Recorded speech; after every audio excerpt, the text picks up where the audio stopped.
Hi, Klas. Oh there. How are you? Good. How are you? I'm wonderful. Nice to meet you. Nice to meet you too. Good So, morning it is for you, I guess. yeah, it's morning here. What are you guys in the late afternoon? Kind of, yeah. 4 o'clock Okay. soon. All right. I love the future, so this is a good place to be.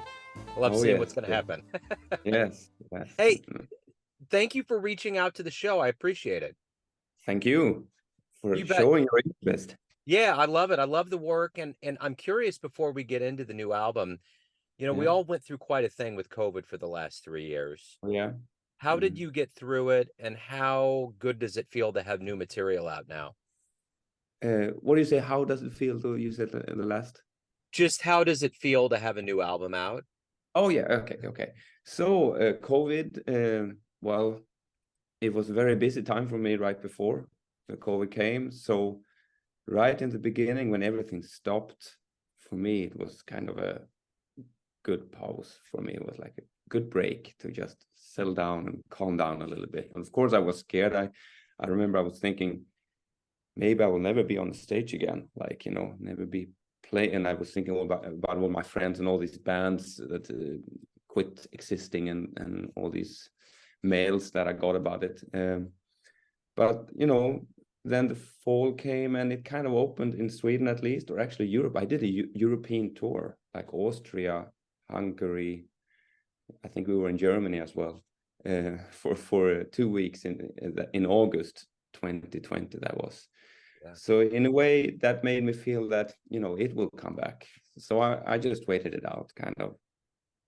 Uh, yeah, And I think that different parts of the world dealt with it differently. yeah. How much was Sweden locked down? How did you live through it? So Sweden was one of those countries I think that didn't have much lockdown. Like not we were not forced to stay indoors and all these things. It was more like recommendations, and I know it was like a big discussion going on about this in the rest of Europe and also the whole world, like these crazy Swedes. Um, I don't know if that was the right thing or not, because we had a really many people died in COVID, especially in the beginning, like April 2020. Many people died in Sweden of COVID. Um, but also for the people in Sweden, I think it was good that we were not forced to stay indoors for Yeah. those two for first months. I think So you did it right. I've always had a high level of respect for Sweden. I think yeah, your logic is always, I think, really sound. And I mean, your crime rates are low. There's so many statistics that are mm, positive about what you do. And at the mm. end of the day in America, we were told early on, everybody's probably going to get it, which Oh means yeah, there's going to be an immunity.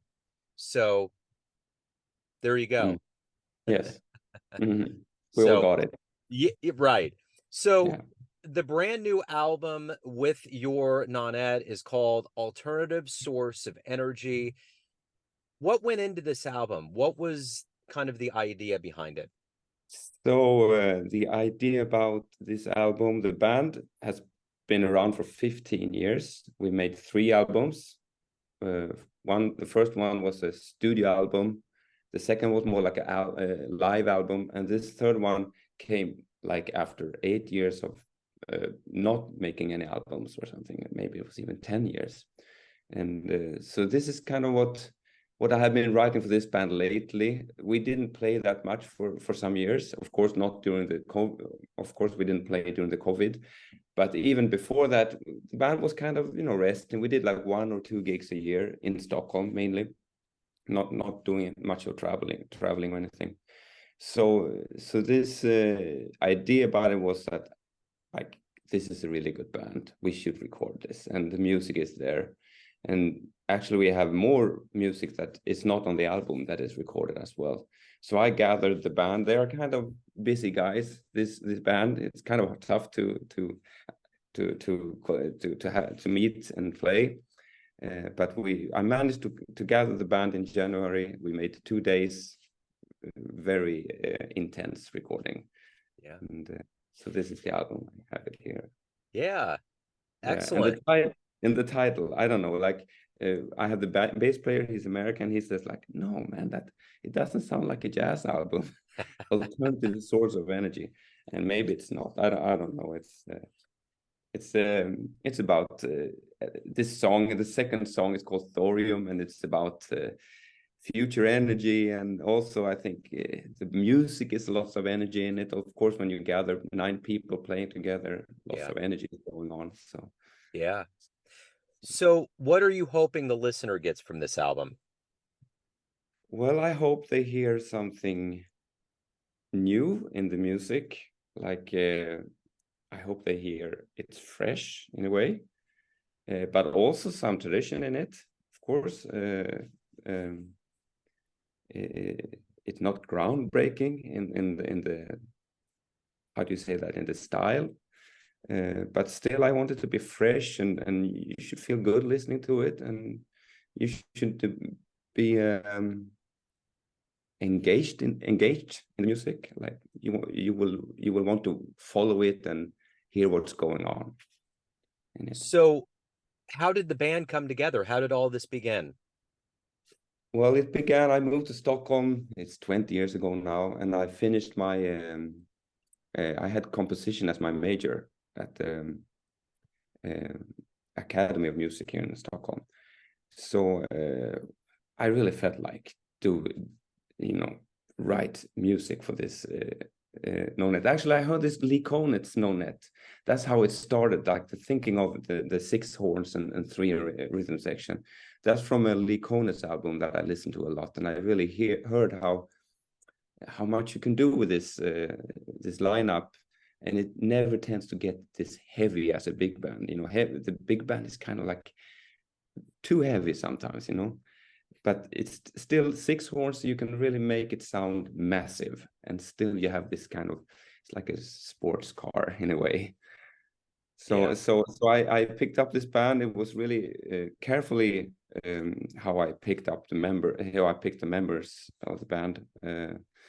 Not only people that I love to listen to, also people that I felt could contribute with something on his own in the band. You know, if like the two trumpet players I have, it's Carl is a really direct kind of playing, um, very technical, also brilliant.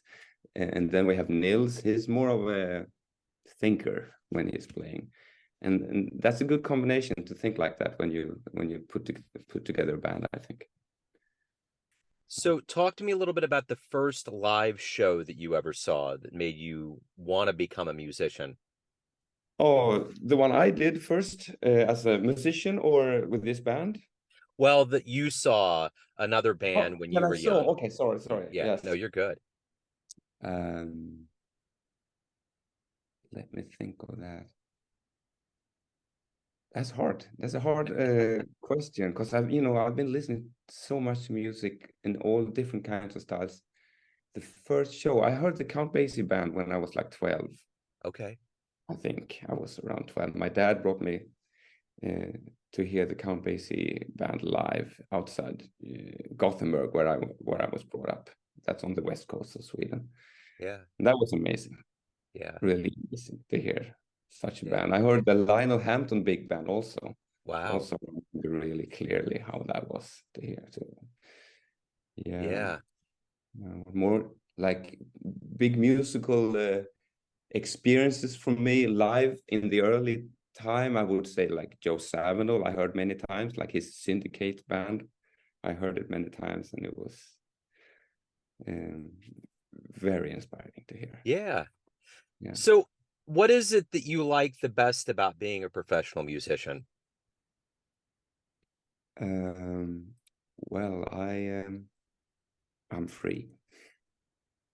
I feel free in my job. Like other people I talk to, doctors or whatever they are, they're doing a good job, but I doing a good job, and I'm free also. I'm totally free, and I can kind of choose sometimes what I want to do.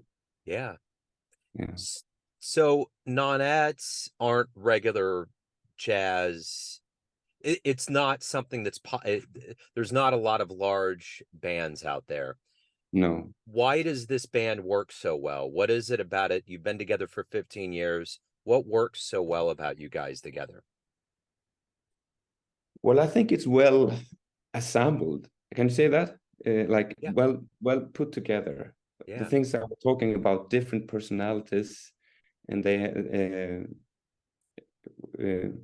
we become strong together, I think. And maybe also Sweden has a tradition of ensemble playing that I think is more or less unique, at least in Europe.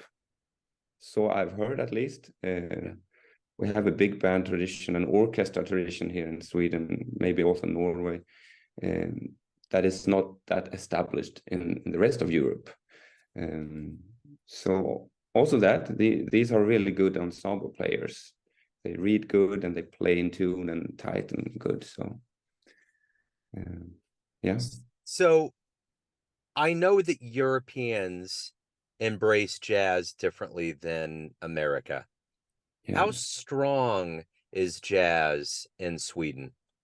That's a good question. I think Sweden stands out a little bit, maybe because we were not busy in the Second World War in the 40s. Um, I don't, maybe it's not, that's nothing to be proud of, but anyway, we were out of it. Sure. So jazz was early established here and also uh, very strongly established here. Um, Maybe we were like 10 years after America in jazz, in a way. We were, of course, later, but maybe the rest of Europe was like 20 years after. Sure. Could be so. So we have a strong tradition of jazz music, some really good jazz players and composers, and like Jan Johansson that made his own style in jazz really early on. Um, I think that stands out when it comes to Sweden. Um, and if you should, the downside of it could be also that you know, since it was established very early, jazz has been like older people's music the last 20 years, maybe in Sweden. And that's maybe a difference compared to the rest of Europe, where it's more mixed aged listening to jazz. So, but that is also changing here in Sweden now. Like younger people are starting to listen to jazz, and when it comes to younger players, we have many of them here, at least in Stockholm. That's It's great. amazing how good they are here. And it's kind of the same thing in America. And I think it's jazz is stronger than ever. Mm-hmm. That's great. Good thing Yeah. survive. Yeah, exactly. So Mm. do you have any plans on coming to America? And well, I shouldn't say too much, so no plans yet. Okay. But Okay. I hope. I really hope. I actually I lived in New York for 1 year when I was at this school called the New School. Yeah. That was 97, so that was a long time ago, 25 years ago.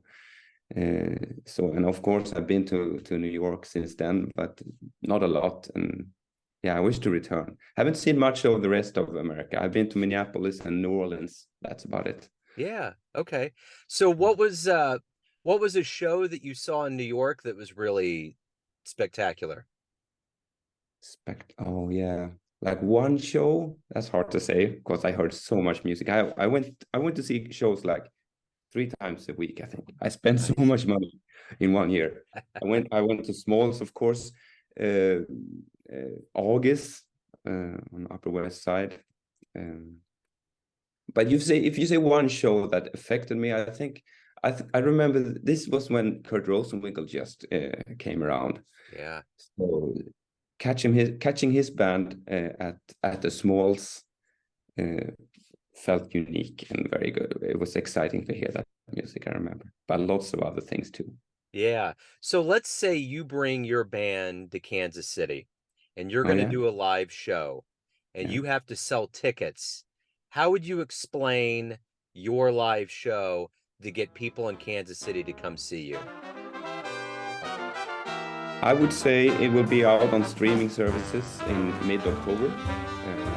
And then I would say my homepage is the best way to go. And that's www.klaslindquist, as I spell it in one word, .com. Okay.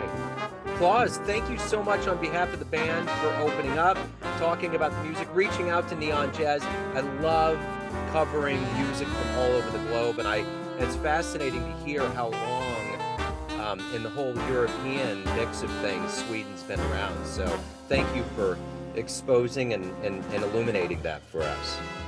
Thank you, Joe. Thank you very much. Absolutely.